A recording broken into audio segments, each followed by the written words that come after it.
Atau paling tidak dalam perspektif sufi, kesibukan kita dalam urusan dunia akan menyebabkan jiwa dan hati kita dari hilang kekhusyuan, dan itu akan memalingkan kita dari Allah. Yang kedua, al-akhtar min kulli ma yakhafuhu aw yarju, kekhawatiran dari segala sesuatu yang kita takutkan dan yang kita harapkan. Yang kita takutkan takut terjadi, yang kita harapkan khawatir tidak tercapai. Itu pun akan memalingkan kita dari ibadah. Kemudian yang ketiga, asyada'id wal masaib, berbagai macam dinamika, kesulitan, persoalan, musibah dan bencana itu pun kadang menjauhkan orang dari Allah, bahkan tidak sedikit yang mengambil jalan pintas. Alhamdulillah. Kemudian yang keempat, anwa'ul qada al-waridah alaihi, berbagai macam ketetapan Allah yang ada, yang terjadi dalam kehidupan manusia. Nah, bila kita bisa menghadapi itu semua, itu kita akan mencapai tingkatan atau kelas kita akan sampai kepada hamba yang bertakwa. Dan itu dimungkinkan ketika kita memiliki 4 prinsip dasar, yaitu yang pertama adalah bitawakkul ala Allah. Terkait urusan rezeki itu lebih kita kuatkan dengan tawakal kepada Allah.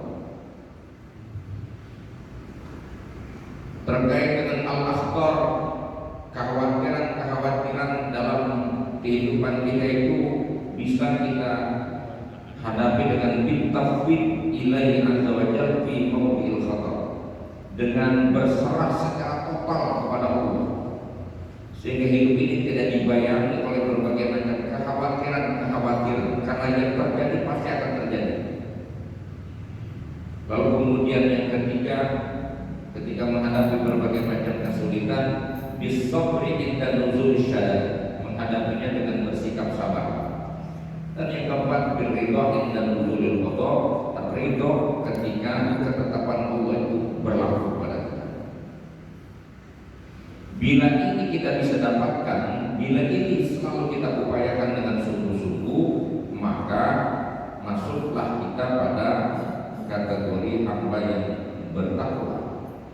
Yang orang-orang bertakwa itu Allah sebutkan di dalam Al-Quran berbagai macam keuntungan dan kelebihan yang akan didapatkannya baik di dunia maupun di akhirat.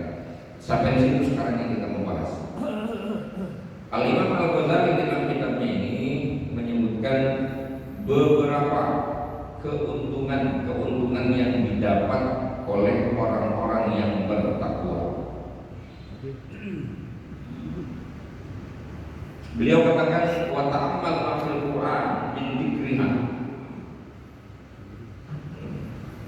Perhatikan sungguh-sungguh apa yang ada di dalam Quran ketika Al-Quran menyebutkan tentang ketakwaan itu. Fakam allaqa biha min khairin. Berapa banyak Allah mengaitkan kebaikan itu untuk orang yang bertakwa dengan ketakwaan. Kebaikan selalu dikaitkan dengan ketakwaan. Wa kam wa'ada 'alaiha min ajrin wa thawabin. Berapa banyak juga dalam Al-Quran Allah menjanjikan balasan dan pahala atas ketakwaan itu. Wa kam adhafa ilaiha min sa'adatin. Dan berapa banyak Allah menyandarkan kebahagiaan itu kepada ketakwaan. Beliau katakan, wa ana aqulu laka min jumlatiha ithnatay asyara khaslah, dan aku menjumlahnya di antara janji Allah bagi orang yang bertakwa itu ada 12. Di antaranya yang disebutkan di sini yang pertama adalah al-midhah wa tsana, sanjungan dan pujian Allah bagi orang yang bertakwa. Seberapa penting sanjungan dan pujian Allah bagi hambanya? Sangat penting. Kita kan orang yang senang banget disanjung. Buktinya kita kalau dihina atau tersinggung itu marah. Tapi kalau dipuji, disanjung pasti senang. Itu disanjung sama manusia. Ya manusia itu doa itu gak punya apa. Bahkan seringkali yang menyanjung kita orang yang mungkin dalam perspektif status sosial itu bisa dibawa kita, tapi disanjung sama manusia yang dosanya banyak aja bahagia, senang, ada kepuasan. Lah ini ketika kita mencapai ketakwaan, yang menguji kita adalah Allah Subhanahu wa Ta'ala yang memiliki alam semesta ini. Itu bisa kita lihat dalam Al-Quran surah Al-Imran ayat 186. Ketika Allah berfirman, wa in tasbiru wa tattaqu fa inna dzalika min azmil umur. Jika kalian bersabar dan terus menerus bertakwa, fa inna dzalika min azmil umur, maka sesungguhnya ketahuilah itulah perkara yang pasti bagi manusia. Jadi Allah memuji ketakwaan itu sebagai goal dalam kehidupan manusia. Puncak penilaian Allah atau penilaian Allah atau target pencapaian manusia untuk mendapatkan pujian Allah itu ketakwaan itu. Kita baca ketika Al-Quran ini diturunkan, kitab pedoman orang beriman itu Al-Quran. Al-Quran itu ketika kita baca di awal surahnya itu, Allah sendiri sudah bilang, Quran itu hudan lil muttaqin, petunjuk bagi orang yang bertakwa. Jadi kenapa kita berpegang kepada Quran? Ya supaya kita jadi orang bertakwa, supaya jadi orang benar. Karena itu Allah mau dari kita. Dan kalau kita sudah mencapai itu, ya itulah sesungguhnya pencapaian tertinggi kita sebagai manusia di hadapan Allah. Mahal tempat pandangan Allah itu di situ. Itu Allah bilang, "Innas bil wa tattaqu fa inna dzalika min azmil umur."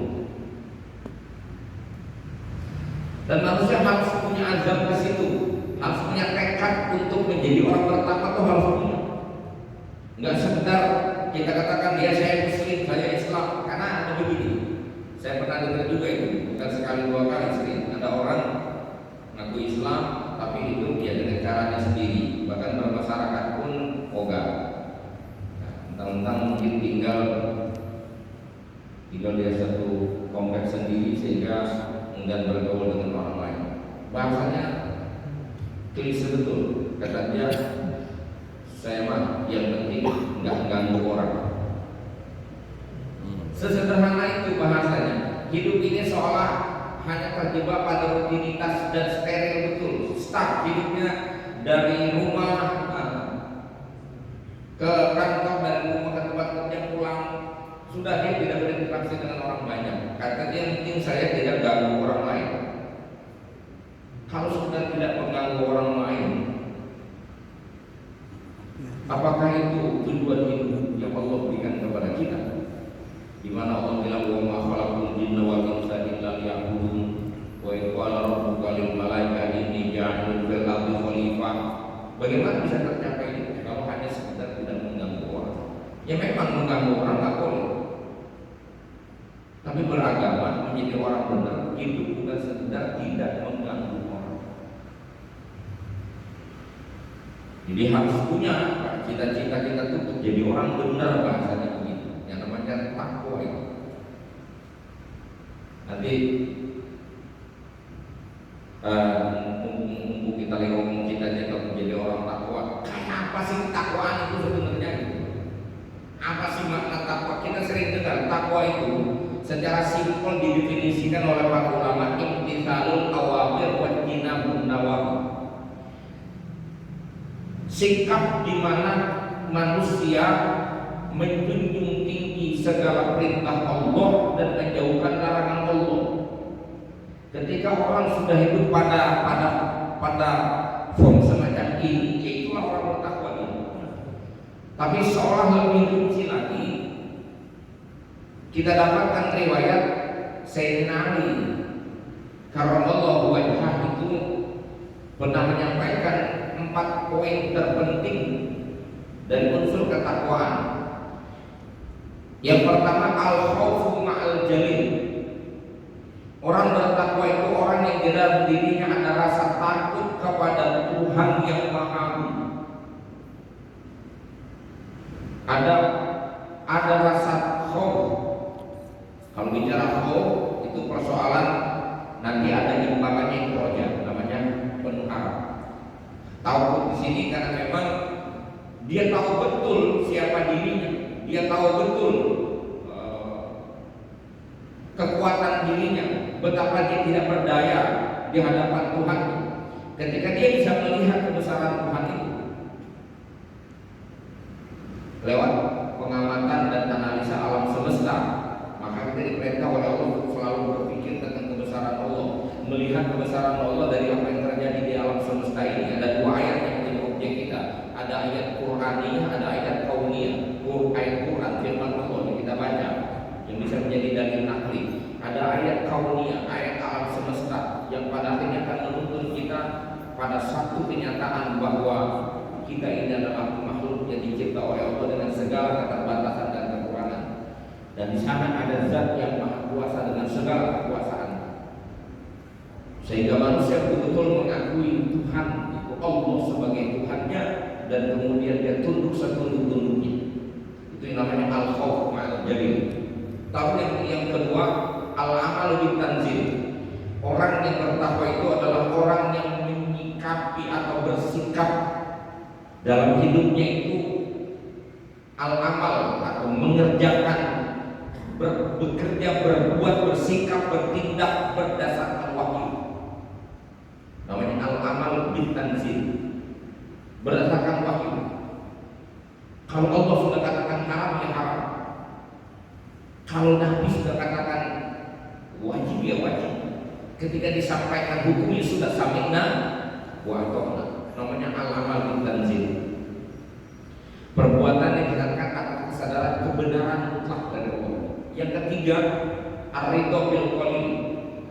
Ridho bil qalil itu sebuah penggambaran di mana manusia memiliki sikap menerima dan senang ridho dengan apapun yang Allah berikan, sekecil dan seburuk apapun.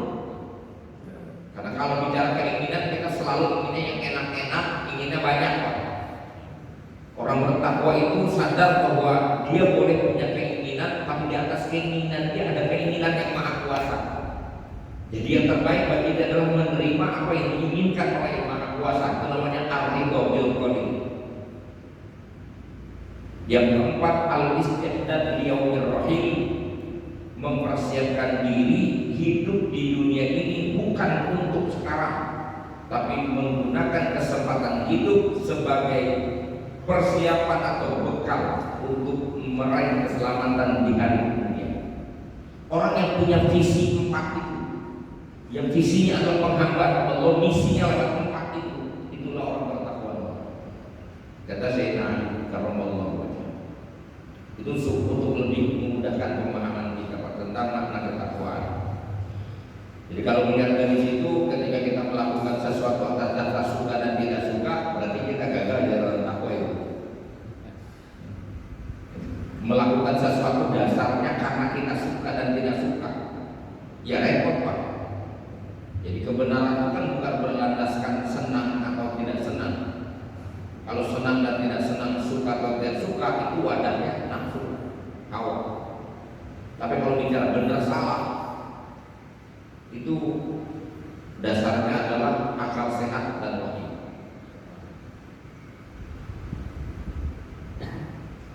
Nanti muncul perdebatan mana yang dominan antara wahyu dengan akal. Kalau orang-orang Mu'tazilah yang lebih memilih akal. Kalau kita mengkompromikan antara kekuatan akal dan wahyu dan tidak pertentangan. Jadi saya sedang mengingatkan hari ini banyak yang berseliweran di beranda-beranda kita, orang-orang yang mendewakan akal hari ini sudah semakin nyaring suaranya. Bahkan agama dianggap tidak penting lagi. Jadinya buat mereka sayang itu adalah satu-satunya kebenaran yang diterima. Padahal itu dari dulu sudah Ya sudah pernah terjadi. Ujung-ujung tetap pada akhirnya kebenaran wahyu tidak bisa terbantahkan. Hanya ketika akal kita tidak sampai bukan berarti kebenaran kita ragukan. Hanya memang kita belum sampai analisanya. Dan hari ini dihidupkan kembali semangat pendewaan terhadap akal. Saya nggak usah sebut lain, nanti kalau penasaran melihat juga nggak siap, akhirnya jadi orang-orang yang ya meragukan kebenaran wahyu.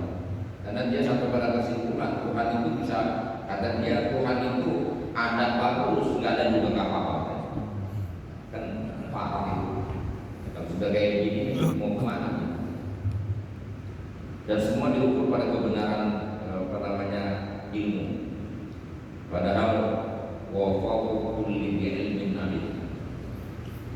Dan kata Allah, kita ini dikasih Allah itu ilmu sedikit, wa ma utitu min ilmi illa qalil. Tidak kamu diberikan ilmu kecuali sedikit saja orang. Tapi sedikitnya ini sombongnya luar biasa. Boro-boro mau ngomongin takwa kalau sudah kayak gitu.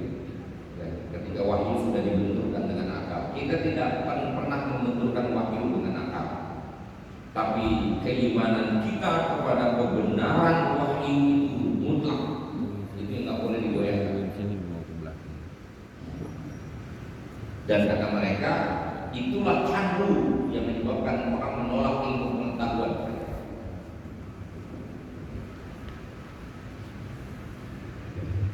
Jadi jelas supaya mana takwa itu tidak sekedar kita ya mengaku beriman gitu. Tapi apa nanti ketakwaan itu berarti ada kadarnya? Ya ada. Itu nanti di akhirat itu apa ketakwaan itu di 70%, 60% ada atau bagaimana kalau mungkin yang lebih tinggi kesempurnaan ketakwaan itu tadi Ustaz? Itu nanti Allah yang punya kewenangan. Kita tidak bisa ikut campur urusan itu, maka kita hanya berusaha memaksimalkan peran, memaksimalkan ikhtiar, terus mengupayakan ketakwaan tadi. Jangan sampai mati dari hidup ini sekarang dari takwa kita itu naik turun Pak, fluktuatif, naik turun ketakwaan kita ini. Ya gini kalau lagi ngaji kayak gini orang bener semua kayak gini. Yang ngaji begini kan lagi ribu surga takwa neraka. Apa yang disampaikan di dalam pengajian, ya, di dalam ceramah-ceramah atau dalam suasana baik begini ya cocok-cocok aja kita, tapi di prakteknya di lapangan kan suka berbenturan dengan diri kita. Gitu. Naik turun, tergantung situasinya. Kalau lagi nggak punya duit, itu rasanya deket sama Tuhan. Iya, kalau lagi susah, lagi punya hajat, gitu kan, sampai tahajud dibela-belain. Lagi punya hajat supaya proyeknya gol, nah, mana-mana pegang tasbih. Begitu proyeknya gol, itu jangan tahan di bawah aja udah, naik turun.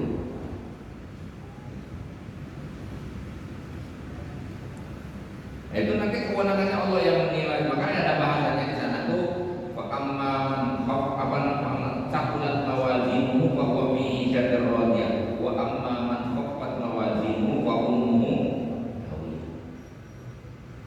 Maka itu kemudian surga itu bertingkat. Ada grade-nya, ada tingkatnya. Kalau bahasa saya, ya kita mah pasrah aja lah. Pokoknya mau ditaruh di mana ya saja di neraka gitu.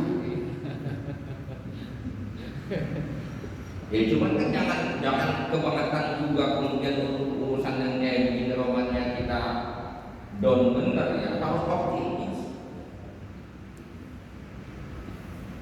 Lomba aja kita sama pengen juara, masa mau mendapat ridho Allah tidak berlomba-lomba? Kan Allah kalau yang tanah fasil mutanafisun dalam berlomba-lomba manusia.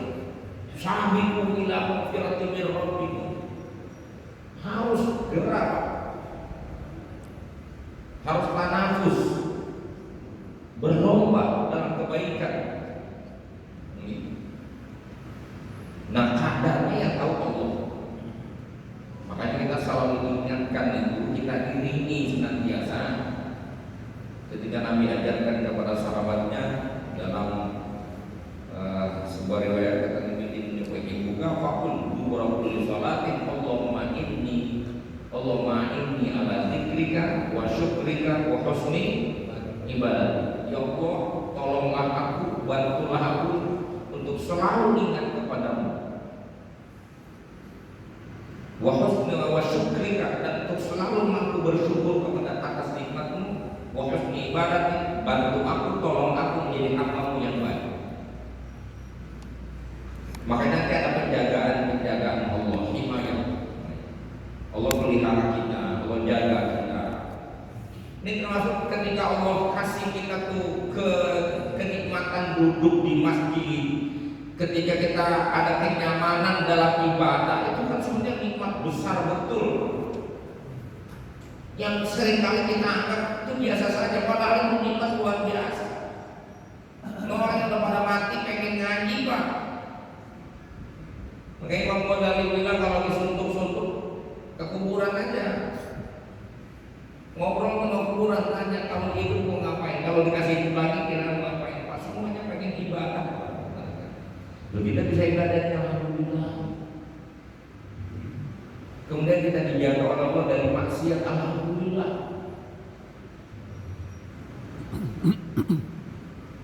Bukan gak ada kecenderungan terhadap maksiat, jujur aja Pak. Nafsu kita tuh ada kecenderungan, tapi Allah jaga, alhamdulillah. Itu juga nikmat dari Allah. Cuman sayangnya kita ngitung nikmat itu kan duit, kita ada duit. Kalau duit itu nikmat besar Allah. Bahkan jangankan itu, sehat aja kayak gak dapat nikmat Allah. Nah terus kita balik, intinya bisa dipahami itu tadi bahwa jadi gini Pak, ini saya ngomong begini yang ngomong sendirian, betul saya bilang sama Bapak kemarin. Pokoknya kalau saya ngomong ini ada yang kurang pas atau Bapak mau tanya, langsung aja jawab gitu. Potong aja nggak apa-apa, bebas. Jadi saya juga nggak harus selesai nanti baru ditanya, nggak apa-apa. Dipotongin dengan jawab.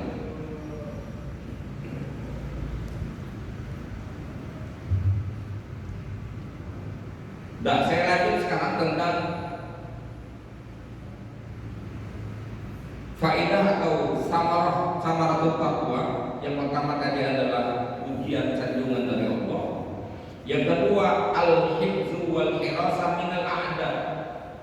Allah akan jaga, Allah akan pelihara kita dari gangguan musuh. Kalau Allah Ta'ala, Allah berfirman dalam surah Al-Imran ayat 120, wa in tasbiru wa tattaqu la yadurrukum kaiduhum syai'an. Jika kalian benar-benar bersabar dan bertakwa, niscaya rekayasa mereka tidak akan membahayakan kamu sedikit pun. Ini sejalan dengan ayat, saya lupa ayatnya, yang bunyinya alaikum anfusakum la yadurrukum man dhalla idza hadaytum. Ai ilzamu ala anfusikum, mantapkan dirimu dalam ketakwaan, maksudnya mantapkan dirimu dalam beragama, dalam beriman. Kalau kamu sudah benar-benar memantapkan dirimu di jalan iman itu, mantap dirimu dalam kebaikan, la yadurrukum, tidak akan mengganggu dan membahayakanmu, man dhalla, siapapun yang sesat, idza hadaytum, apabila kamu berpegang dengan hidayah Allah. Pastikan itu. Kita nggak usah khawatir, termasuk setan pun Allah jaga kita. Setan musuh yang berat yang kita nggak bisa lihat, bagaimana menghadapi musuhnya nggak kelihatan, dia lihat kita nggak lihat dia. Tapi dengan sebab kedekatan kita senantiasa mendekat, bahasa soalnya takarrub kepada Allah, gitu. Allah akan jaga kita. Iman ini kalau udah mantap, mau tinggal di tengah-tengah maksiat pun Allah jaga. Tapi orang nggak punya iman, di tengah-tengah orang bertakwa pun dia nggak bisa ibadah. Makanya itu orang bertakwa nggak pernah ngeluh hidup dimanapun dia berada. Wah enaknya kita di komplek turun muslim, jadi nggak ada masalah. Mau tinggal di turun orang kafir pun buat orang bertakwa nggak ada masalah, nggak akan ganggu imannya.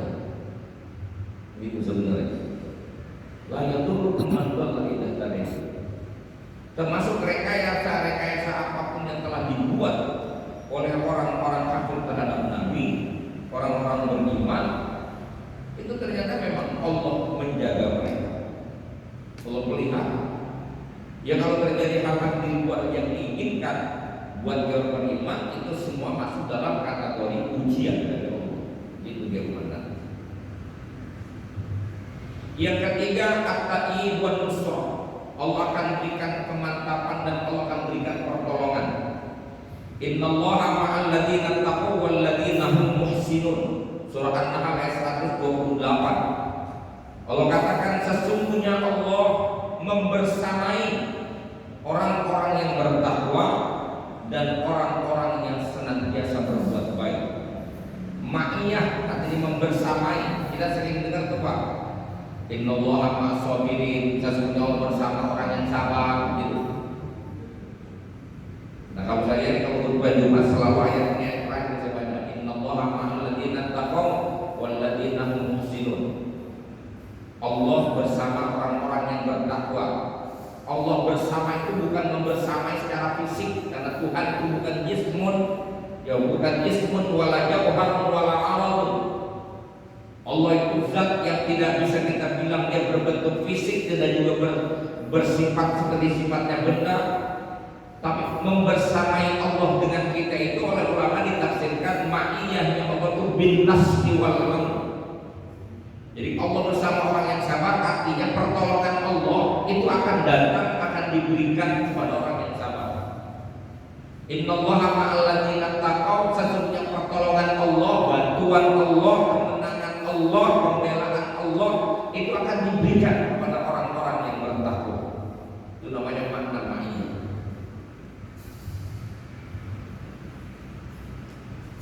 Jadi kalau ada bahasa saya bersama Allah, itu kan berarti jangan paham sama Allah.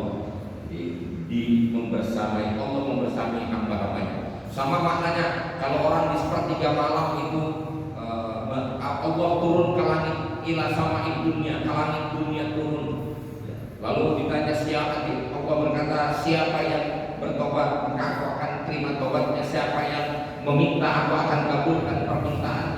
Itu bukan berarti Allah naik turun siang malam Pak. Nanti kalau malam ketika Allah turun naik turun itu. Nanti orang memaknainya bukan naik turun dulu gitu. Bukan. Itu artinya Allah Subhanahu wa taala merespon betul hambanya, menyikapi dengan respon yang cepat. Nanti ada di hadisnya idza taqarraba 'abdi, ya, apabila hambaku mendekat kepadaku dira'an, aku mendekat kepada dia satu hasta. Apabila hambaku mendekat satu hasta, maka aku mendekat kepadanya satu depak. Apabila hambaku mendekat kepada ketika berjalan, aku menyambut dia dengan cara berlalu. Itu bahasanya. Artinya Allah begitu merespon kebaikan yang kita lakukan, sekecil apapun. Maka pada akhirnya Allah Subhanahu wa taala dalam ayat ini menegaskan bahwa nusrahnya Allah, bantuan Allah, pertolongan Allah itu senantiasa bersama orang-orang yang bertakwa. Jadi nggak usah takut Pak kalau kita jadi orang benar, itu pasti akan ditolong dan dibela oleh Allah Subhanahu wa taala. Kemudian ada ayat yang selalu kita baca, wallahu waliyul muttaqin. Allah itu walinya orang bertakwa, maksudnya Allah itu nasirul muttaqin. Allah itu penolong bagi orang-orang bertakwa. Dengan yang keempat, tandanya minasyada'i wa rizqin ilal halal. Itu selalu kita baca, selalu kita dengar khutbah sampaikan itu. Ini keempat, keuntungan orang bertakwa. Allah Subhanahu wa taala akan berikan keselamatan kita dari berbagai macam kesulitan. Allah akan berikan kepada kita jalan keluar, dan Allah akan limpahkan kepada kita ar-rizqul halal min haitsu la yahtasib. Itu ayatnya surah At-Talaq ayat 3, ayat 2 dan 3, wa may yattaqillah yaj'al lahu makhraja wa yarzuqhu min haitsu la yahtasib. Siapa yang bertakwa, Allah akan berikan kepada dia jalan keluar.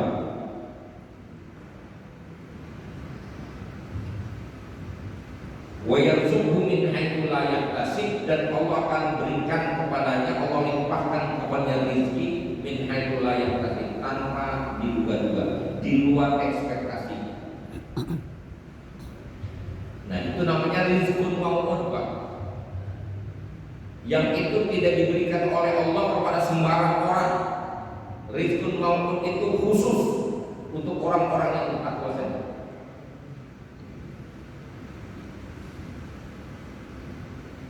Dan ada rizqun maksum, rizqun matmun, rizqun ma'awad, rizqun matmun, rizqun maksum, ada rizqun mazmum, ada rizqun mamluk, ada rizqun mau'ud. Jadi syaratnya itu tadi, syaratnya bertakwa. Kalau udah bertakwa, urusan rezeki itu urusan Allah. Dan ini udah diakal-akalin, Pak, ini urusannya. Ini limpahan namanya. Faidul ilahiyah, limpahan. Allah berikan limpahan khusus untuk orang bertakwa saja. Makanya nanti relevan dengan hadis Nabi yang diriwayatkan Imam Ibnu Majah. Man kanat niyatuhu dunia, orang yang orientasi hidupannya hanya dunia saja, begitu faraqallahu amro, akan mongsang mangsing atau mongsang mangsing bahasanya ya. Ya mongsang mangsing kalau mengetahui mah acak-acakan, acak aduk, urusan nggak akan beres. Kemudian walau ya'ti minad dunya ila ma kutiba lahu, dan dia tidak akan mendapatkan dunia ini kecuali apa yang sudah Allah tetapkan saja. Tidak ada yang namanya bonus, Pak. Ada yang namanya rezeki tambahan, tidak. Tidak ada rezeki naik kalau yang kasih. Tapi kata di dalam itu disebutkan mankanat niyatul akhirah, siapa orang yang orientasi hidupnya adalah akhirat, maka jama'allahu amro, Allah akan rembukan semua urusannya, dan Allah akan tolong dia. Dan wa'atat dunya wahya rahimah, dunia datang kepada dia dalam keadaan memaksa. Artinya dunia datang diantarin sama Allah. Itu namanya minha itu layak biasa.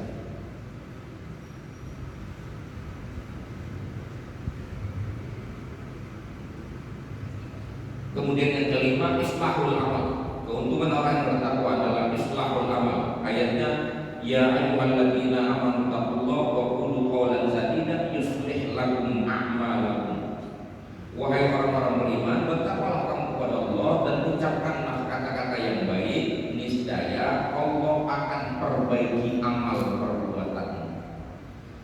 Jadi perilaku kita pun akan terbimbing dan Allah akan perbaiki. Yang salah pun akan diluruskan, yang kurang-kurang akan tetap diterima bila dengan ketakwaan. Makanya nggak boleh sombong dengan amal kita. Kita merasa amal kita itu paling baik. Enggak. Orang bertakwa nggak akan pernah merasa dirinya itu baik. Kebaikan itu milik Allah. Dia hanya berusaha menjadi orang baik. Yang keenam, ghufranul dzunub. Allah akan mengampuni segala dosa yang telah pernah kita lakukan.